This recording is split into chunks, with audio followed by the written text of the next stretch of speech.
visa palsu, orang dalam jadi sindiket.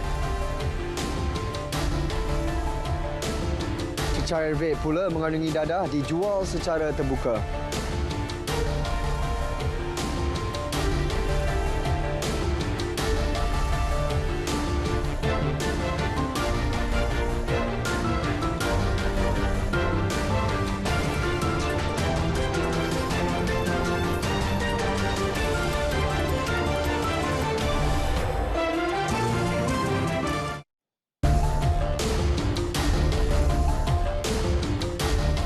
Assalamualaikum, salam keluarga Malaysia. Berita tengah malam sama saya, Sahih Samsudin. Kerajaan Persekutuan tidak pernah membeza-bezakan pembangunan di negeri atau kawasan Dewan Undangan Negeri di bawah pembangkang demi kepentingan untuk masyarakat. Perdana Menteri Datuk Seri Ismail Sabri Yaakob berkata, ia termasuk Pulau Pinang yang tidak pernah dipinggirkan meskipun ia diterajui oleh pembangkang. Subsidi bagi setiap unit rumah. Komitmen itu dizahirkan menerusi peruntukan sebanyak RM222 juta bagi membangunkan 3 projek di Kepala Batas. Ia melibatkan pembinaan sebanyak 700 buah projek perumahan rakyat PPR, sebuah masjid iaitu Masjid Bandar Putra Bertam dan sebuah hub sukan Kepala Batas Youth Centre. Meskipun Pulau Pinang adalah negeri yang diterajui pembangkang, meskipun di DUN ini, baru saya dapat tahu, DUN ini juga adalah DUN pembangkang. Namun, Kerajaan Persekutuan tidak pernah membeza-bezakan antara negeri dan juga mana-mana DUN di dalam negara ini demi kepentingan rakyat di kawasan tersebut. Yang diserahkan kepada KPKP bagi tujuan pembangunan PPR yang terdiri daripada 700 unit rumah. Sementara itu, Perdana Menteri berkata projek Masjid Bandar Putra Bertam akan dibina atas tanah berkeluasan 5 ekar yang dijangka memberi manfaat kepada 1,500 jemaah. Manakala Kepala Batas Youth Centre akan dibina di atas tapak seluas 25 ekar, dilengkapi pelbagai kemudahan sukan bertaraf antarabangsa. Pembangunan PPR pula melibatkan tanah seluas 20 ekar, meliputi 700 unit rumah pangsa selain dilengkapi pelbagai kemudahan asas. Kos pembinaan seunit rumah ini adalah RM161,000. Rumah yang akan dibina nanti. Rumah pangsa ini. Tetapi akan dijual kepada tuan-tuan dan puan dengan harga hanya RM45,000 seunit. Ini bermakna subsidi bagi setiap unit rumah adalah RM116,000 dan jumlah keseluruhan subsidi yang ditanggung oleh kerajaan bagi projek ini adalah sebanyak RM81.2 juta. Beliau berkata demikian dalam ucapan sempena Majlis Pelancaran Pecah Tanah PPR, Masjid Putra Bertam dan Kepala Batas Youth Centre di Kepala Batas. Harga minyak masak botol 5 kg turun 60 sen kepada RM30.90 berbanding RM31.50 berkuat kuasa dari 8 November hingga 7 Disember ini. Kementerian Perdagangan Dalam Negeri dan Hal Ehwal Pengguna KPDN-HEP dalam kenyataan turut memaklumkan harga minyak masak kemasan botol 3 kilo turun kepada RM19.60, botol 2 kilo RM13.30 dan botol 1 kilo RM6.90. Menerusi kenyataan sama, KPDN-HEP menjelaskan harga baru itu ditetapkan selepas kerajaan meneruskan kawalan harga minyak masak sawit botol yang dilaksana sejak 8 Ogos lalu. Kawalan harga ini dilaksana mengikut kaedah harga siling bergerak berdasarkan purata harga minyak sawit mentah dunia. KPDN-HEP menyebut mana-mana pihak yang menjual melebihi harga maksimum boleh diambil tindakan di bawah Akta Kawalan Harga dan Anti Pencatutan 2011. Menawarkan e-visa palsu sebagai modus operandi satu sindiket pemandangan manusia tumpas dalam operasi Jabatan Imigresen Malaysia di lapangan terbang antarabangsa Kuala Lumpur 2 KLIA 2 yang menjadikan sindiket yang bawa masuk warga asing secara tidak sah itu melibatkan pegawai imigresen sendiri. Ketua Pengarah Imigresen, Datuk Seri Khairul Zaimi Daud menerusi satu kenyataan memaklumkan seorang pegawai imigresen berumur 31 tahun ditahan. Turut ditahan 6 lelaki warga negara India berusia antara 20 hingga 42 tahun. Selain menawarkan e-visa palsu untuk memasuki Malaysia sebagai pelancong kepada warga asing berkenaan, sindiket itu turut menyediakan kemudahan tempat tinggal, program lawatan dan wang bagi memberi gambaran seolah-olah mereka adalah pelancong tulen. Pegawai imigresen yang bersubahat pula akan menurunkan cop ke atas pasport tanpa merekodkan perjalanan warga asing tersebut ke dalam sistem MyIMS. Berdasarkan maklumat risikan, sindiket tersebut dipercayai mengenakan bayaran antara RM5,000 hingga RM6,000 kepada setiap pelawat. Mereka disyaki beroperasi sejak pembukaan sempadan pada 1 April lalu. Semua warga asing berkenaan ditahan dan disiasat di bawah Akta Imigresen 1959-63 dan Akta Pasport 1966 kerana cuba memasuki Malaysia secara tidak sah. Sementara pegawai imigresen terbabit pula akan disiasat bawah Seksyen 26A Akta Anti Perdagangan Orang dan Penyelundupan Migran 2007 setelah perintah reman diperoleh. Pihak polis mengesahkan wujud aktiviti menjual cecair rokok elektronik vape yang mengandungi dadah secara terbuka. Tindakan membantras kegiatan itu sedang diambil PDRM. Setiausaha PDRM Datuk Nur Syah Muhammad Saaduddin berkata ia termasuk kejayaan menumpaskan satu sindiket pengedaran dadah dalam bentuk cecair vape di sekitar Lembah Kelang pada bulan lepas. Jumlah sitaan dadah dan harta bernilai RM3.47 juta serta menahan 7 suspek. PDRM serius dalam pembantrasan segala kegiatan melibatkan pengedaran dan penyalahgunaan dadah dan tindakan tegas akan dikenakan kepada mana-mana pihak yang terlibat dalam apa jua kegiatan melibatkan bahan larangan ini. Media tempatan melaporkan vape yang mengandungi dadah dijual secara berluasa dalam talian dan dipasarkan secara terang-terangan kepada pengguna.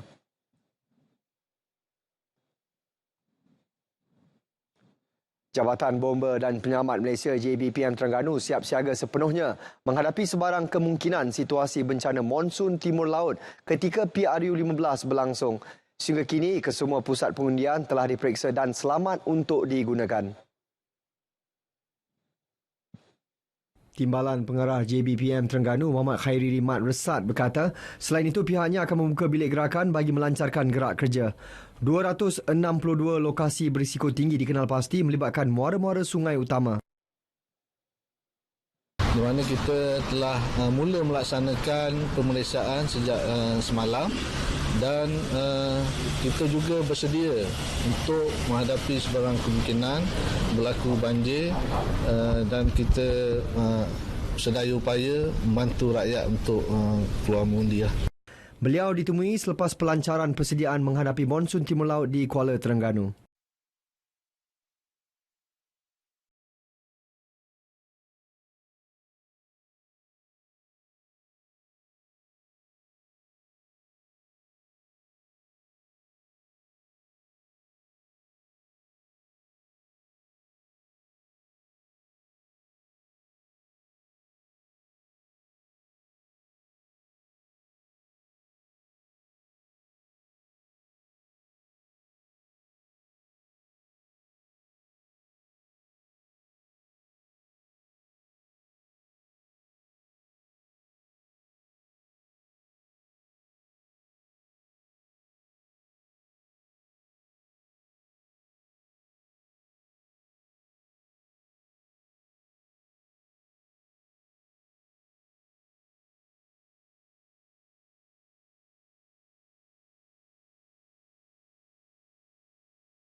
Polis Terengganu mengenal pasti 7 lokasi panas bagi PRU15 di negeri itu termasuk masing-masing satu lokaliti di Kuala Nerus, Kuala Terengganu, Besut, Marang dan Hulu Terengganu. Manakala 2 lagi lokasi di Dungun. Bagaimanapun, menurut Ketua Polis Negeri, Datuk Rohami Mat Isa, penilaian semula akan dilaksana selepas penamaan calon Sabtu ini serta berdasarkan maklumat semasa. Ia adalah berdasarkan kepada insiden-insiden lalu ataupun atas kawasan-kawasan yang dikenal pasti mempunyai beberapa individu tertentu, kelompok individu tertentu kelompok dan individu tertentu yang mungkin menimbulkan sedikit kegusaran kepada masyarakat. Jadi atas dasar itu bukannya atas faktor-faktor lain. Jadi 7 hotspot ini akan kita beri penumpuan yang lebih bagi sepanjang kempen pilihan raya pada kali ini. Beliau ditemui selepas menyampaikan taklimat persiapan menghadapi PRU15 Polis Kontingen Terengganu. Lebih 3,000 pegawai dan anggota polis ditugaskan bagi mengawal dan memantau sepanjang pilihan raya di negeri itu. Ini pula di Kelantan, polis mengenal pasti 9 lokasi panas sepanjang PRU15. Ketua Polis Negeri Datuk Muhammad Zaki Harun berkata jumlah tersebut membabitkan 3 kawasan parlimen dan 6 kawasan Dewan Undangan Negeri DUN. Dan ini juga bergantung kepada apabila selesai proses penanaman calon, kita akan lihat berapa parti yang akan bertanding, siapa yang akan bertanding. Itu akan mengubah fokus. Kerana sekarang ni kita tengok banyak gabungan kan. Jadi ini pun kita kena tengok juga dan mungkin ada perubahan dari segi jumlah. Sebagai contoh, satu parlimen tu mungkin 2 ditandangi oleh 2 yang boleh katakan so-called gergasi lah katakan. Mungkin satu penembungan yang sengit, itu kita fokuskan. Mengulas lanjut, Datuk Zaki memaklumkan Jabatan Siasatan dan Penguatkuasaan Trafik IPK Kelantan telah melaksana perancangan khusus bagi memastikan aliran trafik pada hari pengundian dapat dikawal dengan baik.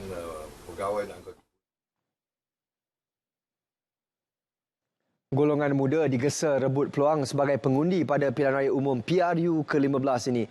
Sokongan undi 18 ini penting dalam menentukan kerajaan baharu nanti.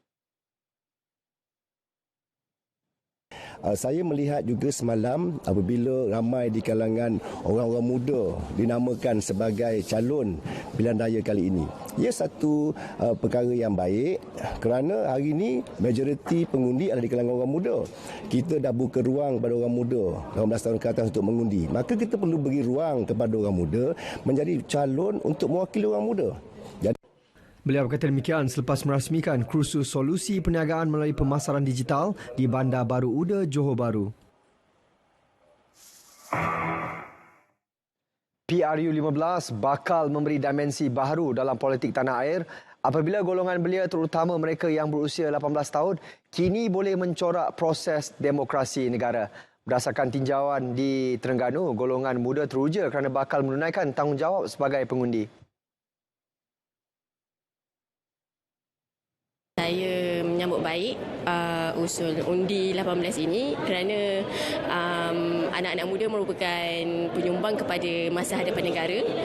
Saya juga akan pulang untuk ke kampung halaman untuk mengundi untuk pertama kalilah. Pengundi kali pertama ni kita mengharapkan ada satu pembaharuan lah, atau satu fresh perspektif dalam landscape politik kita lah di Malaysia, sebab saya rasa sebagai pengundi muda ataupun first time voters ni kita punya pandangan kita tak sama dengan pengundi yang sebelum-sebelum ni, sebab kita tahu PRU kali ni pun dia punya situasi dia berbeza dengan sebelum-sebelum ni. Kita tengok ada parti yang baru, kita ada pakatan yang baru dan sebagainya, dan ada ideologi-ideologi yang baru juga ya yang dibawa pada kali ini.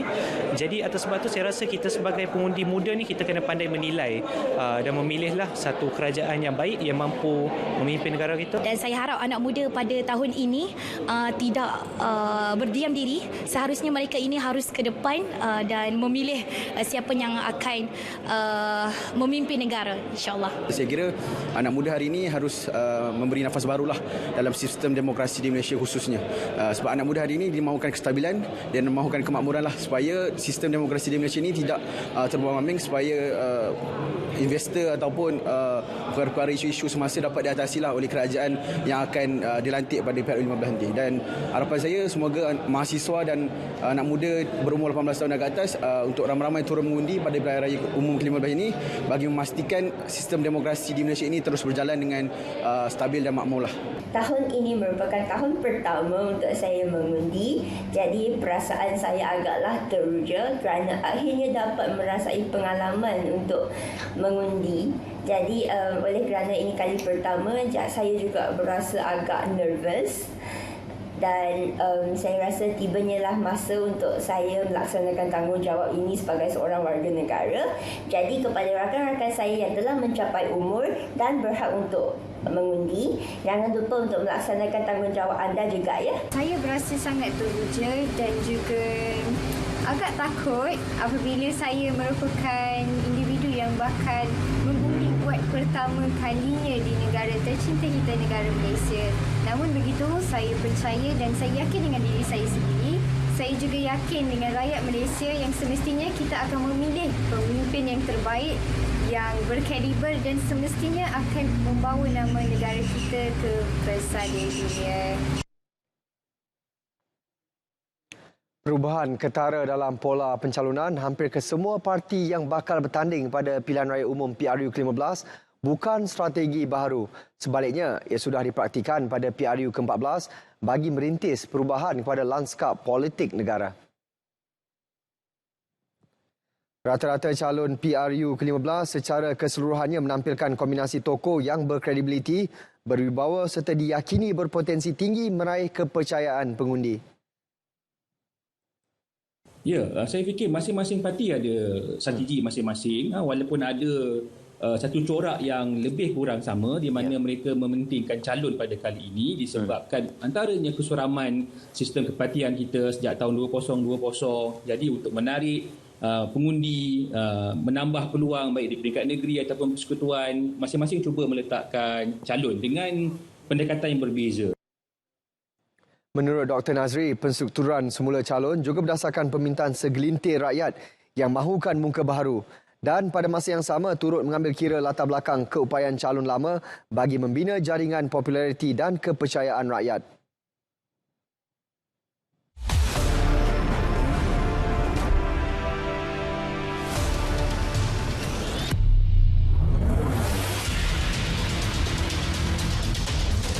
Baik, lebih 21 juta pengundi bakal melunaskan tanggungjawab mereka dalam menyuburkan demokrasi negara. 222 kursi di Parlimen, manakala di DUN 42 di Pahang, 59 di Perak dan 15 di Perlis, manakala 1 di Bugaya. Naratif khas PRU 15 bermula 5 hingga 18 November 2022 pukul 9 malam di TV1 dan saluran berita RTM.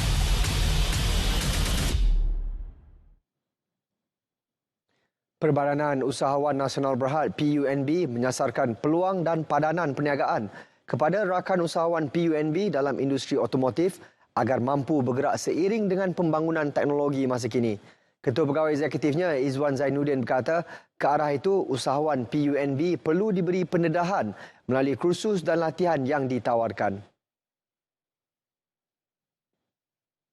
So kita di PUNB kita dah bekerjasama dengan German Malaysia Institute atau GMI untuk latihan upskilling semua rakan usahawan kita.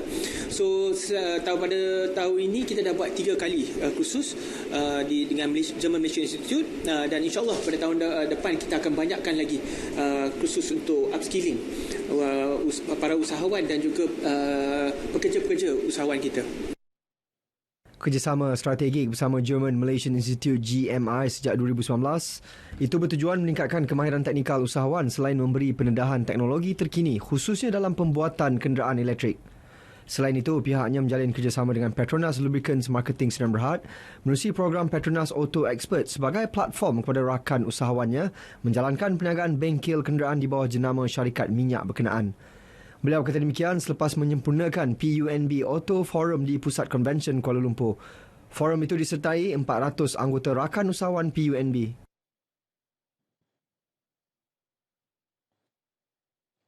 Ciri-ciri keselamatan pembayaran tanpa tunai dicadang dipertingkat bagi mengurangkan kes-kes jenayah berkaitan. Dedah Ketua Aktivis Persatuan Pengguna Islam Malaysia, Datuk Nazim Johan, kebanyakan aduan yang diterima pihaknya mendapati banyak kes kehilangan wang menerusi transaksi tanpa rekod. Justru mekanisme baru ciri-ciri keselamatan pembayaran tanpa tunai perlu diperketat segera bagi melindungi data peribadi pengguna. Nampaknya kawalan dalam digital money nampak macam kurang. Tak terus, tak payah tengok muka, tak payah nak check IC, nak letak tangan. Jadi ini yang kita risau. Pasal kita pun dapat aduan yang agak serius lah. Orang boleh hilang duit. Macam mana orang boleh hilang duit 2 million tiba-tiba hilang aja. Jadi benda-benda seperti ini pihak berkuasa, bank negara, bank Kementerian Keuangan kena mengisi keperluan ini. Operasi semula penerbangan laluan Tashkent Kuala Lumpur bakal merancangkan lagi aktiviti pelancongan antara Malaysia dan rantau Asia Tengah. Laluan kendalian Uzbekistan Airways disambung kembali setelah 2 tahun dihentikan dengan kekerapan penerbangan 2 kali seminggu.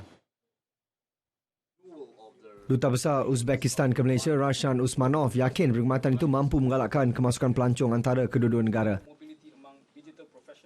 We have 3 categories, I would say. So, tourists, yes. The second category, students starting here, and the third category, family members. I would like to have it daily, but it's up to the airways to decide. So, if there is a great demand, I hope that we'll have a daily flight. Dia akan membuka ruang kepada lebih banyak laluan-laluan penerbangan baru, khususnya melalui daripada Central Asia, dan kita juga mengharapkan sambutan yang baik daripada dua-dua pihak, daripada pelancong-pelancong daripada Uzbek dan juga of course saya tidak menafikan pelancong dari Indonesia. Uzbek Airlines akan meningkatkan lagi frekuensi penerbangan mereka. Sehingga hari ini, penerbangan antara kedua-dua negara telah memberi perkhidmatan kepada pembangunan dan pertukaran pengalaman dalam pelbagai bidang seperti ekonomi, pendidikan, perubatan dan pelancongan. Penerbangan yang disambung semula hari ini mengambil masa lebih 7 jam dan membawa 188 penumpang ke lapangan terbang antarabangsa Kuala Lumpur dengan pesawat A321neo. Penerbangan Tashkent Kuala Lumpur beroperasi 2 kali seminggu setiap Rabu dan Sabtu.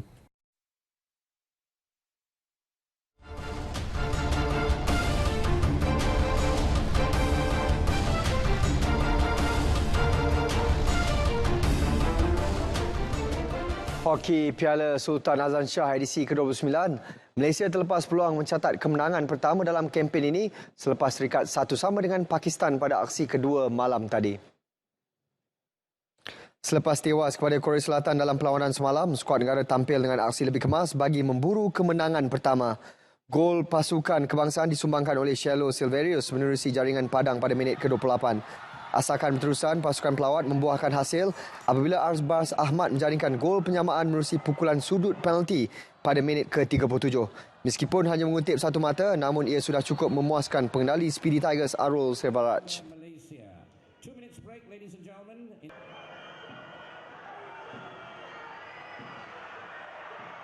We got 5 penalty corners, start score langsung. Walau Pakistan pun 5, but they scored 1 and we missed that couple of chances. So again, but definitely a huge comeback in terms of energy dan juga semangat. We just need to be more clinical in the circle. Terdahulu pada aksi sebelah petang menyaksikan Mesir melakar kejutan dengan menewaskan Afrika Selatan 3-0, manakala Korea Selatan menundukkan Jepun 1-0. Pemain beregu badminton nombor 1 negara Aaron Chia mengakui dia dan gandingannya So Woo Yik mudah hilang tumpuan sehingga menyaksikan mereka tersingkir di pusingan pertama terbuka Perancis minggu lalu. Aaron dan Woo Yik sebelum itu mara ke final terbuka Denmark yang menyaksikan mereka tewas di tangan beregu Indonesia. Namun, harapan untuk melihat pasangan nombor 4 dunia itu bangkit di terbuka Perancis tidak kesampaian apabila mereka tunduk kepada beregu kurang ternama dari China di pusingan awal. Justru Aaron berkata dia dan Woo Yik berazam untuk bangkit dengan prestasi lebih baik pada jelajah dunia akhir di China Disember depan. Saya rasa mungkin hari itu agak mungkin fokus kurang masa tu sebab lepas Denmark kita kalah dengan Kevin Gideon, so ada macam efek lah dekat sana sebab masih fikir match dekat sana, so tapi kita akan bangkit lagi dekat World Tour final nanti ya. Aaron ditemui ketika majlis penyerahan insentif kejohanan dunia, Sukan Commonwealth dan Sukma MSN 2022 di Seri Negeri. Pada majlis itu, Aaron menerima insentif sebanyak RM70,000 daripada Kerajaan Negeri Melaka selepas meraih gelaran juara di kejohanan dunia. Pemain berusia 25 tahun dari Batu Berendam itu juga memenangi pingat emas dalam acara berpasukan campuran dan gangsa beregu laki di Sukan Commonwealth 2022. Kejohanan Rugby Piala Agong 2022, pasukan polis Diraja Malaysia PDRM berhasrat untuk menjulang trofi edisi kali ini dan kali terakhir melakukannya 31 tahun lalu pada tahun 1991. Pengelola pasukan ACP Zaldino Zaludin berkata, bagi merealisasikan misi tersebut, PDRM telah memperkuatkan pasukan dengan membawa 4 pemain import dari Fiji serta beberapa pemain kebangsaan. Tambah ACP Zaldino, pasukan rugby PDRM telah melakukan persiapan sejak 2019 namun sedikit terjejas dengan pandemik COVID-19. Jadi untuk ini kami memang berhasrat sangat, berniat besar kami untuk kita ingin menjadi juara kali ini. Target yang kita letak sekurang-kurangnya akan pergi jauh dalam kejohanan kali ini. Beliau turut menzahirkan penghargaan kepada ketua-ketua polis dan pegawai pemerintah PDRM yang memberi kerjasama membenarkan pemain-pemain beraksi dalam tempoh pilihan raya umum ke-15. PDRM akan memulakan kempen Piala Agong dalam kumpulan D bersama Kuala Lumpur, Kelantan dan Perlis. Juara Piala Agong 2022 bakal membawa pulang trofi dan wang kemenangan RM20,000. Sementara naib juara pula menikmati RM15,000.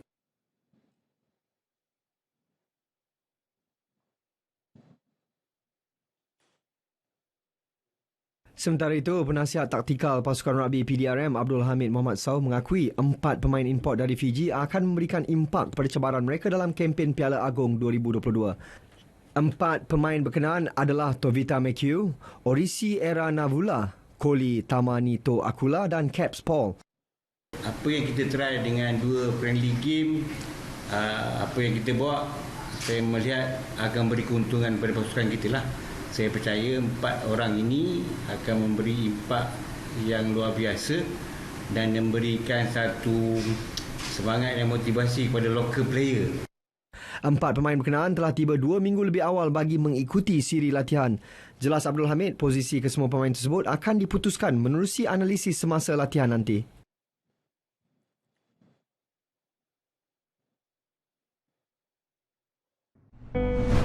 Langkah-langkah keselamatan ketika musim banjir.